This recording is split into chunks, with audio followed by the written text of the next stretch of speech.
Hello everyone, and welcome back to Learning English USA. I am Jessica, and I am very happy to have you here for part 3 of our English listening practice series. In the previous lessons, we practiced many useful daily conversations. Today, we will continue improving our English through simple stories and realistic situations that people experience every day. Remember to listen carefully and focus on understanding the meaning of the sentences. You do not need to translate every word. Just relax and enjoy the lesson. Let's begin. Imagine that it is Monday morning. A new week is beginning. People are leaving their homes and preparing for work, school, and other daily activities. The streets are busy, coffee shops are open, and everyone is getting ready for the day ahead. Anna needs a new jacket because the weather is becoming colder. After work, she decides to visit a clothing store. When she enters the store, she notices many different jackets hanging on display racks. Some are black, some are gray,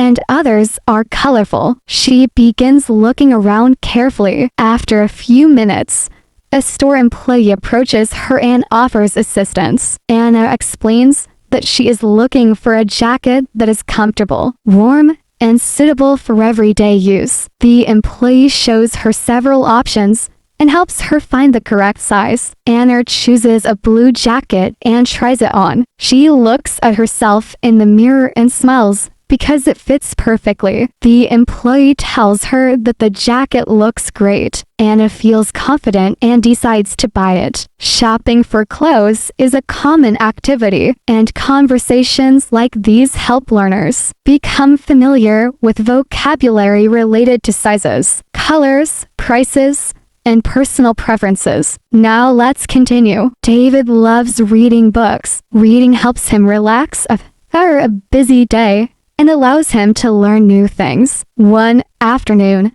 he decides to visit the local library. The library is quiet and peaceful. People are sitting at tables reading books, studying, and working on computers. David walks to the front desk and asks a librarian for help finding a book about history. The librarian listens carefully and recommends a popular book. David takes the book and begins reading a few pages. He finds the topic interesting and decides to borrow it. Before leaving, he thanks the librarian for the recommendation. Libraries are wonderful places for improving English because they provide access to books, magazines, and educational materials. Reading regularly can improve vocabulary, grammar, and overall language skills. Now let's talk about hobbies. Everyone has activities they enjoy during their free time. Hobbies help people relax,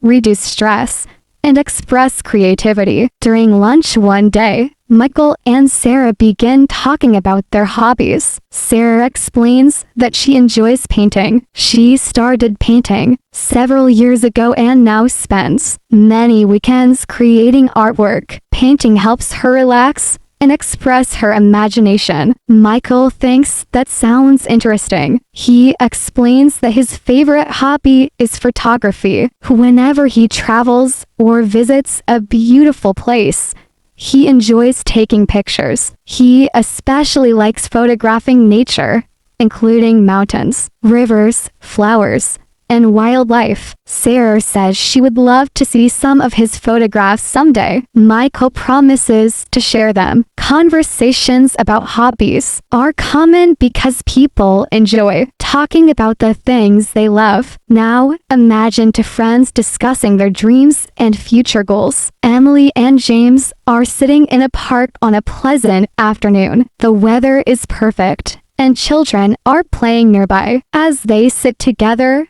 they begin talking about their future. James says that one of his biggest goals is to start his own business. He wants to create a company that helps people and provides useful services. Emily thinks that is an exciting goal. When James asks about her future plans, Emily explains that she wants to travel around the world. She dreams of visiting different countries, meeting new people, and learning about different cultures. James says that traveling is one of the best ways to learn. Emily agrees and says she hopes to visit Japan first. They continue discussing their dreams and encouraging each other. Talking about future goals is a useful skill because it allows people to express hopes, ambitions, and long-term plans. Now let's move to another common situation. Friends often make plans together. One evening, Lisa calls her friend Rachel. Lisa suggests going to the beach on Saturday. Rachel likes the idea immediately. They discuss the weather forecast and decide that Saturday will be a perfect day for a beach trip. Next, they choose a meeting time. After considering several options, they agree to meet at 10 o'clock in the morning. Both friends are excited about spending time together. Making plans is an important part of communication because it involves suggesting ideas, discussing details,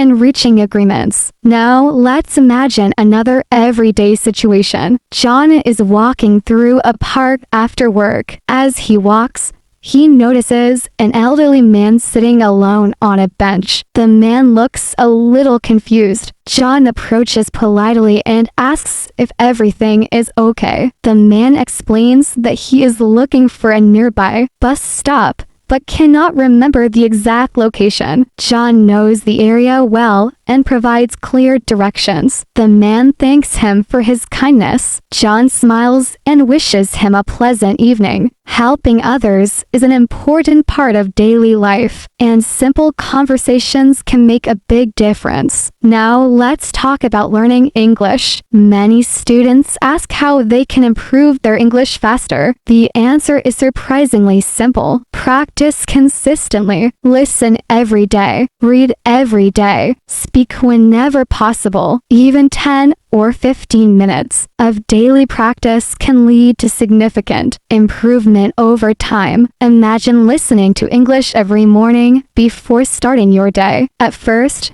you might understand only a few words. After several weeks, you begin recognizing common phrases. After a few months, you can understand complete conversations. Eventually, English becomes more natural and easier to understand. Language learning is not a race. Everyone learns at a different pace. The most important thing is to continue practicing and never give up. Many successful English learners once struggled with the same challenges you face today. They improved because they remained patient and continued learning. Now let's imagine another conversation. A young woman named Sophie has her first day at a new job. She feels excited, but also a little nervous. When she arrives, her manager introduces her to the rest of the team. Everyone welcomes her warmly. Throughout the day, Sophie learns about her responsibilities and meets new coworkers. Although she feels nervous at first, she gradually becomes more comfortable. By the end of the day, she feels confident and excited about her future at the company. Starting something new can be challenging, but confidence grows with experience. This lesson also applies to learning English. Every new word, every conversation, and every lesson helps build confidence. Now let's do a final listening practice. Listen carefully and repeat silently. Good morning. How are you today? Nice to meet you. What do you do? Where are you from? Can I help you? I am looking for a jacket. Could you recommend a book? What do you enjoy doing in your free time? I enjoy painting. I like photography. What are your future goals? I would like to travel around the world. Would you like to go to the beach? That sounds wonderful. What time should we meet? Let's meet at 10 o'clock. Thank you for your help. You are welcome. Have a wonderful day. Excellent work. You have completed part 3 of this English listening practice series. You should be proud of yourself for spending time improving your English. Remember, Every lesson you complete makes you stronger. Every conversation you hear improves your listening skills. Every sentence you practice improves your speaking ability. Do not worry about being perfect. Focus on progress. Focus on learning. Focus on consistency. The more you listen, the better you will understand. The more you practice, the more confident you will become. Your English can improve every single day if you continue working toward your goals. Thank you for joining me in this lesson. I hope parts 1, 2, and 3 have helped you improve your English listening, vocabulary, pronunciation, and confidence. This is Jessica from Learning English USA. Thank you for listening. Keep practicing, keep learning, keep believing in yourself, and I will see you in the next lesson. Have a wonderful day. Goodbye, every Onyeser.